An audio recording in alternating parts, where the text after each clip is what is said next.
So here we are, getting in the car this time. So we're going to lunch. A little bit of a different week.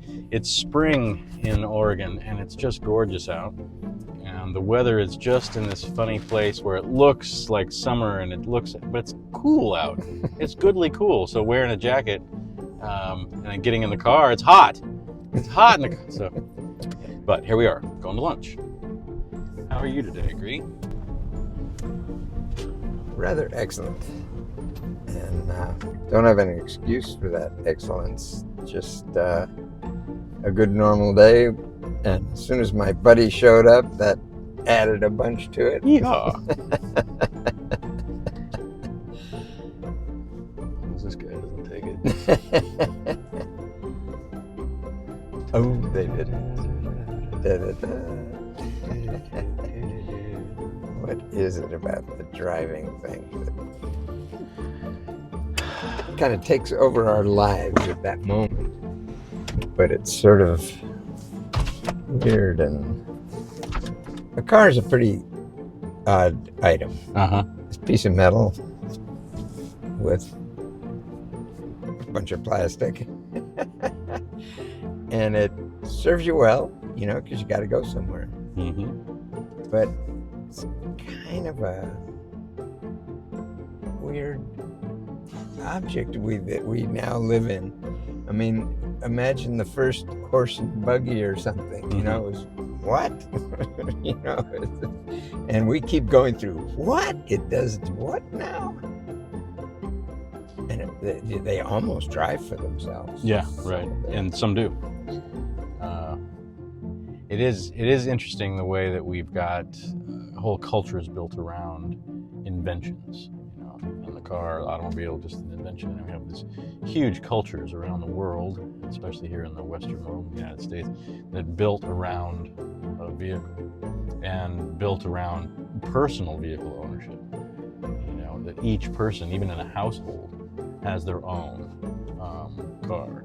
Right. And it's embarrassing sometimes out at our farm when we're all home. There's a Sprinter van and then 3 SUVs, a Subaru, a Mitsubishi, and a Toyota in one driveway. And then the other driveway, there's 2 pickup trucks and a van with an electric golf cart and a school bus. And then sitting in the bushes, a motorcycle and a scooter. And that's, I don't even know what I said. Let's see, it's 4, 5, 6, 7, 8, 9, 10, 11 vehicles and 3 boats. They're canoes, you know, there's nothing with a motor, but you know, so like these, and we're in this culture, and it's not like we live some crazy lifestyle where we have a whole bunch of vehicles. It's not, you know, none of us are car people and stuff. It's just what is functionally true. Oh, and there's a big RV sitting there too, I didn't mention. Right. That runs but isn't being used. And so yeah, and that's all just this cultural thing that we're in with the invention of the motor vehicle. It's all over the place. And you know, from there, we also have to pay insurance on those things if we're going to use them, and registrations and all that kind of stuff. All right, let's go to lunch. I'm hungry. Me too. Yeah, but what's the background is not clean. Look at that. It's years of bulletin boarding. Yeah. And it used to get cleaned off every week, and then I think it was getting cleaned off every month. But so a lot of stuff happening in town, but nothing at the moment, I guess. It was time to clean it off. Some eggs. Oh, and some music. And you know, an interesting thing in my life, I've been in hospitals and had operations all my life. There were one on my right foot, my polio foot, that was very unsuccessful. 2 on my left knee to slow that leg up so that my 2 legs would end up the same length. And we just passed somebody walking down the sidewalk who was holding on to their daughter and had a cane, and she was walking on two legs. You could see that they were not the right length because she would be up and down and up and down. And it was wild because it just bounced into my past. What could have been if they hadn't. So where you grow in your bones is at each end. There's when they take an X-ray, they see how big that little dark zone is, and that tells how much longer you got to grow. And when it finishes growing, you're now full grown. There's nothing there. It's just all the same bone, same color of bone. So they had to estimate on my leg, and put those braces around that zone so it would stop expanding, because that's where it was growing. And so they gave me an operation, and I had these on for I think 2 or 3 years, and then we would get X-rayed periodically, and they did an estimate at some point and yanked them out so that the two legs would. Ooh, wonderful. Thank you so much. Okay, thank you. Appreciate you. Thank you. And yanked them out at the right moment so that I think they let the bad leg go a little past, and then they both grew, and I'm way within an inch of the same length. So that was a double operation. And then... How old were you? I was probably, for that one, I was probably 9 or 10, something like that. Maybe 12, because how long do you grow, right? It sort of was near the end of my growth. Yeah, so probably later, young teenager, especially the last one, the pulling out. So there's 3 operations. Then, because of the operation, but more because of the fact that I... Oh, right. Thank you. Is there anything else I can bring right now? Gosh, not at the moment. We're going to make another order to go with us, but we'll do it later. Yeah, I'll check back. Do you want any hot sauce or anything for the curry? I don't think I need anything. Thank you. Thanks. So my left knee wore out mostly because I favored it so much because of the right foot being polio. And I had to have a fixer-upper of my knee. I'm not exactly sure what that consisted of. Anyway, the point I'm trying to make in this long, extended diatribe is that I always used crutches. That was all there was. I never saw the wheeled thing that people use now. And it's odd. I just kind of can't quite get used to it. There's a big difference in age. You were a child, young and healthy, upper body strength, no fear of secondary injuries in your upper body, and so things like crutches would work very well in that situation. When you've got a patient that's much older, the stability of a walker, and so that all the weight is actually being distributed, and you can move all that from your core as your weaknesses are there. When on a crutch, you're putting all the weight in a specific place, and it can cause secondary injuries. Crutches cause injury a lot, often, because it's putting all of the weight on a specific artificial spot. When you hold yourself up with your arms on a walker and stuff, you're shifting your weight to all over the place. You're using your whole core, you're using your shoulders, your back, and so you have much fewer secondary and there's injuries. 4 It's incredibly points stable. of Yeah, it's stability super as stable. opposed to just 2, which goes to 1. And again, for a senior who already had an accident by falling, she's there because she's fouled up her knee because she fell. You don't want to give her, tripping hazards to just go off and injure herself again.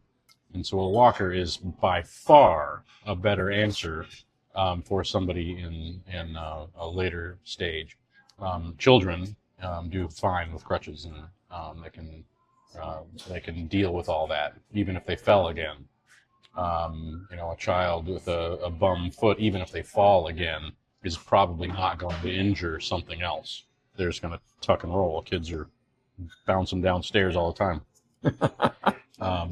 But an elder, by all means, you don't want them falling. That's how you break a hip, and there's a huge number of people that breaking a hip was what sent them all the way into hospice, and the statistics are huge. So it makes sense that they've got her on a walker, not crutches. And I didn't know any of that story. Mm-hmm. I've been blissfully ignorant since. Yeah, walkers are great. I got my mom one. It's kind of high-tech looking. She didn't want to be on a walker because of the looks of it. It just looked like something that an old folks would be on. I found her this one at an estate sale. It's really neat. It's like thick piping. It's a baby blue. It's got a cool seat, and these brakes and stuff. It looks more like a sporting, thing than a medical device. It looks sporty, and it works really good. It's really heavy duty. The brakes are great. Nice fat seat on it so she can drop herself down and sit when she wants to. It's nice. It worked out really well. So I got her that actually a couple of years before she really needed it, before she started using it. And so there was times I was like, "You're using your walker?" She goes, "No, I hate that thing. Just get it out, Ma. Just have it sitting around." And finally, one day when she was feeling sick, she started using it. And now she likes it. She can walk over to the supermarket and stuff like that. And sometimes she gets tired halfway to Albertsons. And if she doesn't have her walker with her, she's out and out. Now what's she going to do? She's just to lean against a car, figure out what she's going to do. Just take a chair with you. And so it's like, even if you're not using it as a walker, just push it along so that when the time comes that you need a chair, you happen to have one conveniently located right in front of you. Yeah, I'm glad you're having the opportunity to be a caregiver for Judith. It's very important in my life. Because I know over the years, she has cooked many a meal for you. Oh. She has washed your dishes. She's done your laundry. So to have an opportunity that unfortunately was harkened by an injury, but given that here's what's true, right? And you're talking about it all the time, being with what is, and what is she's injured. And so being out, and then it's a really neat opportunity for you to, just be able to be that kind of a support for somebody you care about. Yeah. It's a neat opportunity. And it's a neat opportunity for me personally as well, like you're saying. Mm-hmm. And that's what life does. It sort of feeds you what you need. Mm. And if you don't look at it like a good thing and a bad thing and a horrible thing and an amazing thing, but just stay in the realm of what is this? This is literally a need. Clearly, I can give it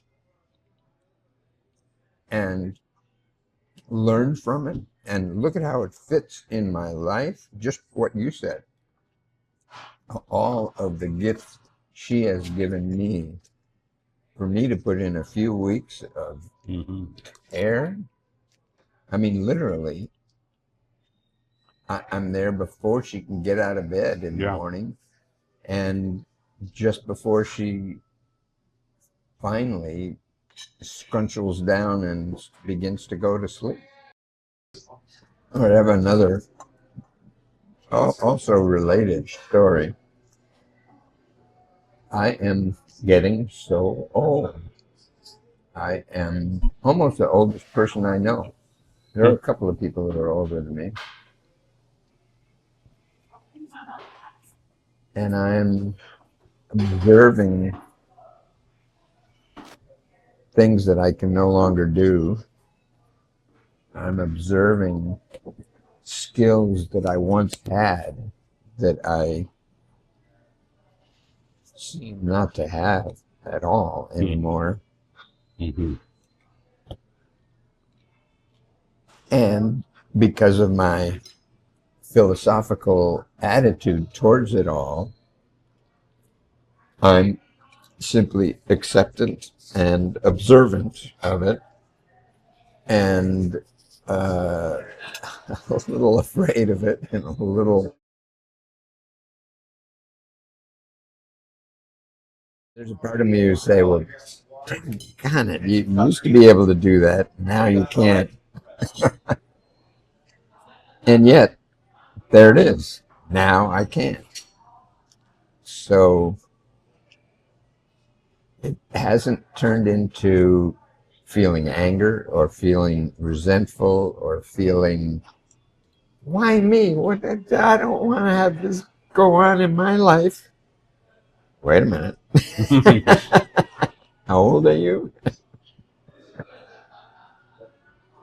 And in case you don't know, this year I will turn 82. Yeah. There's a perspective for all of us to take a look at and notice. And I'm, at my age, am seeing that I'm not going to be here forever. Right. And that because I'm an artist and have created things and want you to take a look at them, there's this thing about my life as well, that I would love a bio-ish something or other that would help express that and carry on after I've dropped out. Well, there's paintings you can look at, there's movies you can see, there's these discussions that we've had over the years that are really meaningful and wow. And I'm hoping that I don't have a stupid, mistake-filled life of lameness. I hope that there's some meaning in my life and some interest to you. And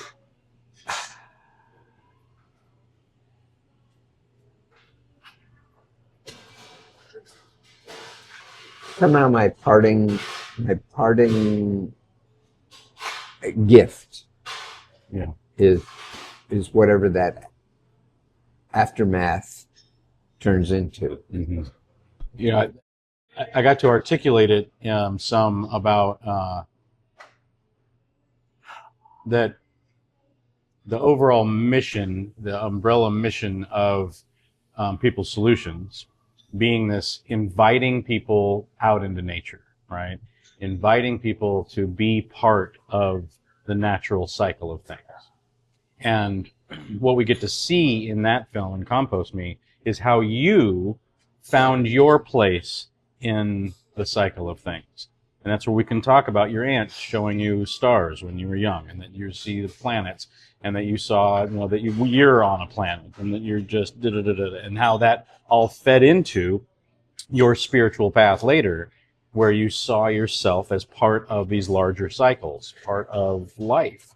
And so as an entity, as an organization, that's what we're inviting people to do. And that's what's so neat about the astronomy project, the astronomy book, and if we really make an astronomy app, but at least the astronomy portion of what we're doing, that it invites people to see those natural systems that are so far outside of themselves, and how easy it is to then put yourself, I'm looking at Mars and la la la la. But now I can look back and see that the dot that I'm on from all of those other dots looks like that. And this is me. This is where I'm at.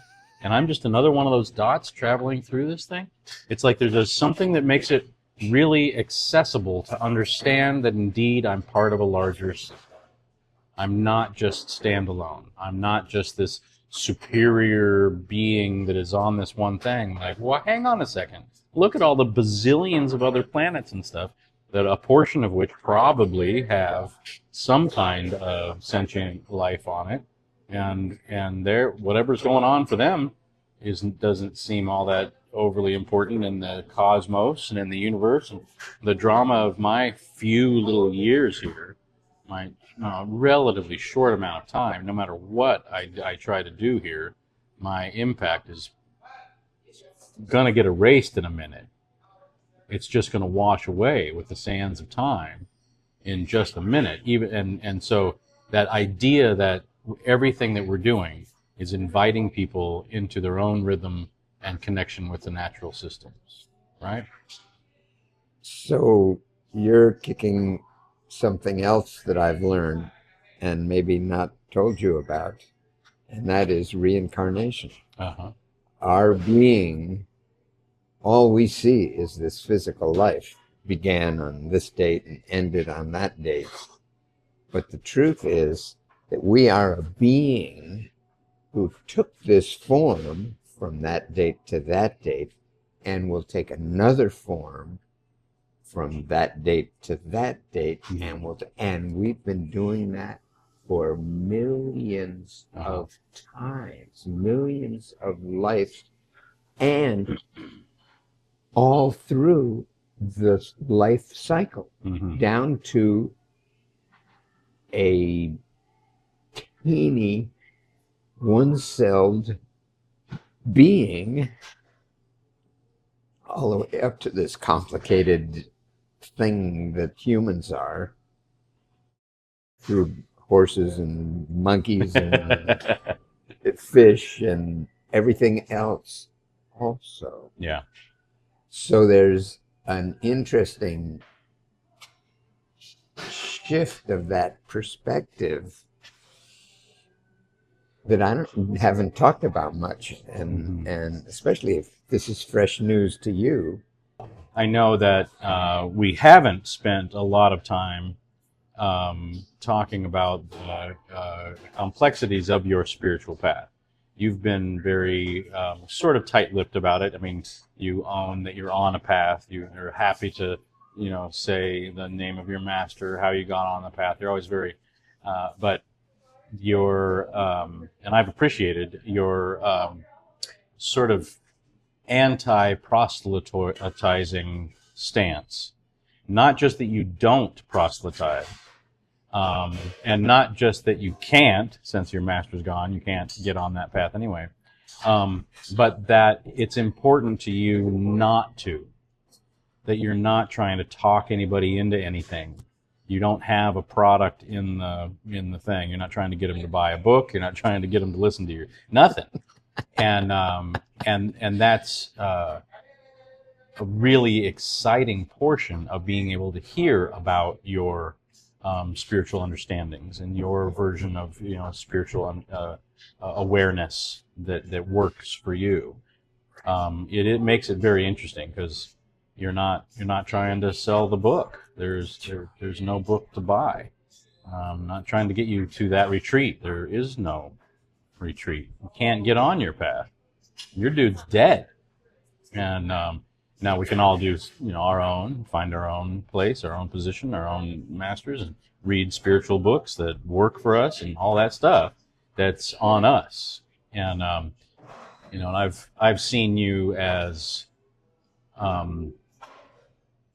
very similar to my exposure, which is very limited, but my exposure to the Hindu stuff, which is simply, we're all Hindu. Everybody is born Hindu.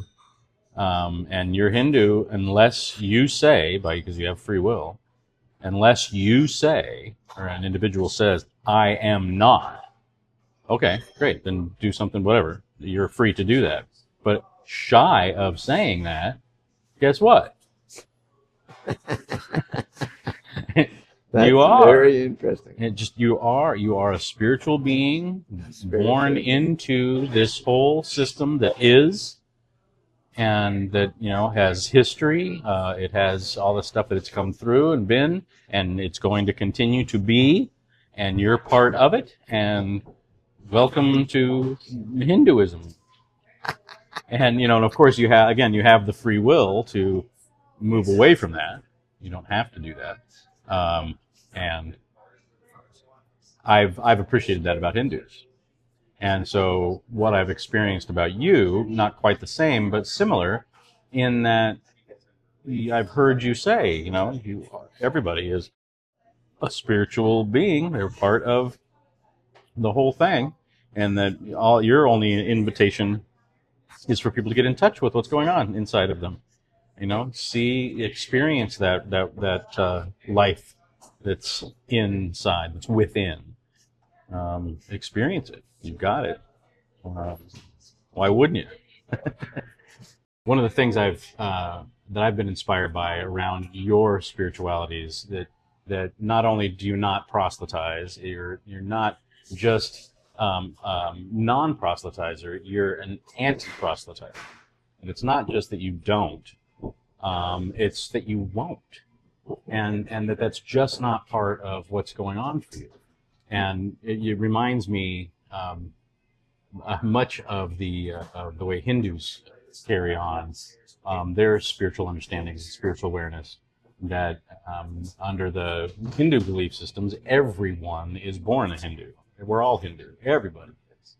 And that unless you take the time and under free will, we have free will, to declare, I am not a Hindu, I am not that, then you get to be, you get to do that. We all get to do that.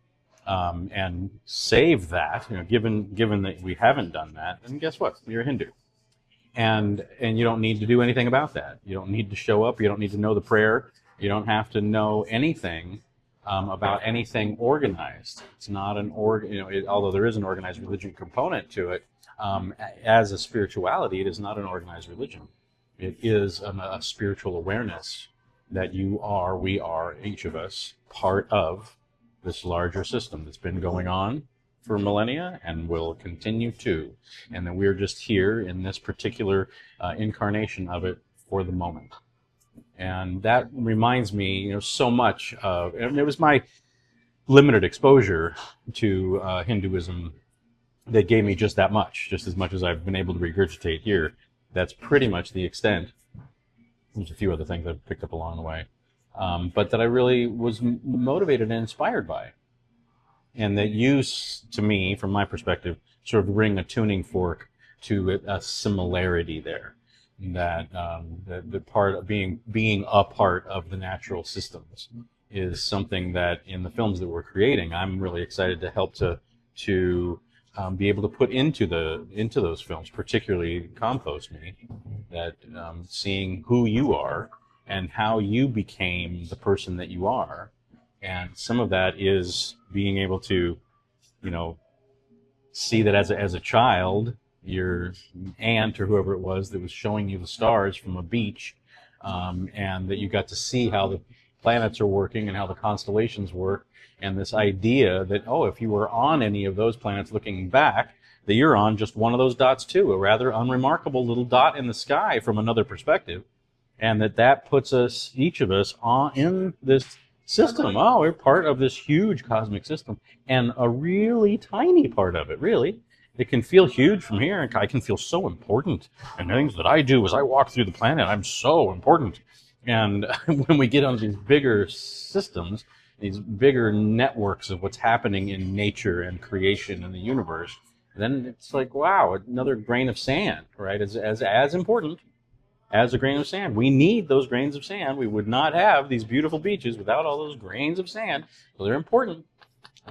But you could probably take one and wouldn't make much of a difference. And so being one of those, I think there's a neat humility that comes with that same type of belief system, that keeps me from being some superior being. It's those that the doctrines of superiority are the stuff that I have the most problems with some of the established religions that we have on this planet. Some of the larger, more destructive ones have this piece, this component in there that puts me as some sort of superior being, superior to other humans, superior to animals, superior to anything. And that's the stuff that just gets twisted for me. And what I love so much about any time that you've shared over the last decade of talking about things with me, that when you've shared things, it's always from this place of humility and connection. And those are things that resonate with me. I'm like, yeah, I do feel connected at times, sometimes more than others, but I do feel connected. I feel like I'm part of a system without buying on to any particular organized religion part. Yeah, I'm not a proselytizer. I'm not trying to change anybody. Mm-hmm.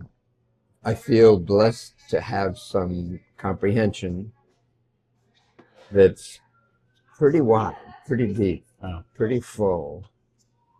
And anyone who is at all attracted to that is welcome to say whatever they want to say and listen to whatever they want to listen to and walk away from whatever they want to walk away from without any emotions or right or wrongs or anything attached to it. Mm-hmm.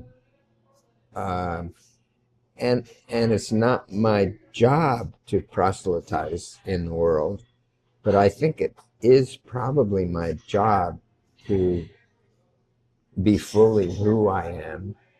And I hope I have always been transparent and answered any question you had or any observation you made or whatever, but never with the, well, you should, you have to, you might, I wish you.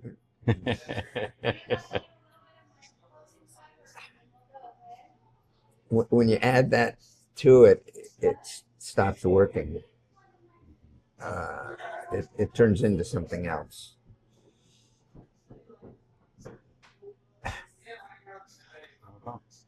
And that's the way, that's kind of like what everything is. I can show you 1,000 paintings and you will choose number 1,000, number 7, and number 3 as your favorites. But the others are fine, but those are the ones that I love. And you're going to pick 5 and 16 and 24. And those are the ones you love.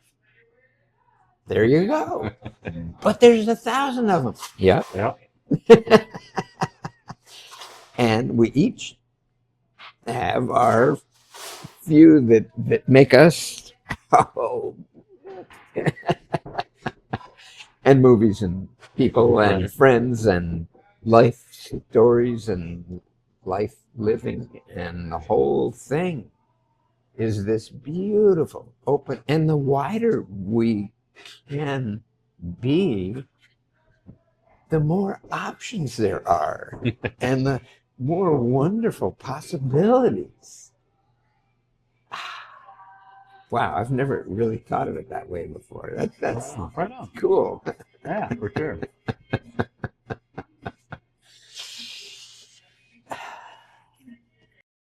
When you feed me back to you, I find myself shaking my head. Yeah, yeah. Oh my God, yeah. Jeez. Right. Sometimes it's, why didn't I say that? And often it's, oh, I did say that. Exactly right. Excellent. Excellent. And what is it about our relationship? We're both friends, Mm-hmm.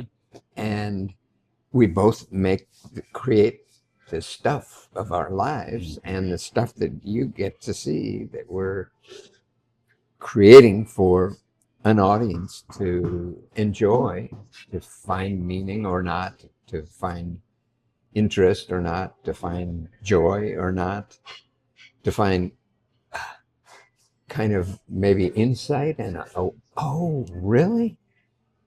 You know, which would be fascinating, which would be, thank you. I'm glad I could do that. And here at my almost 82 perspective view of back at my life and all the paths that I have been down, all the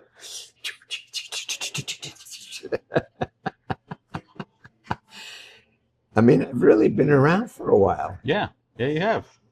Decades. Plural. Plural. Lots of plural. Big plural. Multi-plural. And luckily fairly awake. Yeah. At least, yeah. And been bringing, these last 3 decades or something, 2.5 anyway, whatever that is, that it seems like you've been really blessed to be able to live so much of that these last few decades coming from your internal space and experiencing your internal world. That world within is really, it's exciting and inspiring, really, really inspiring.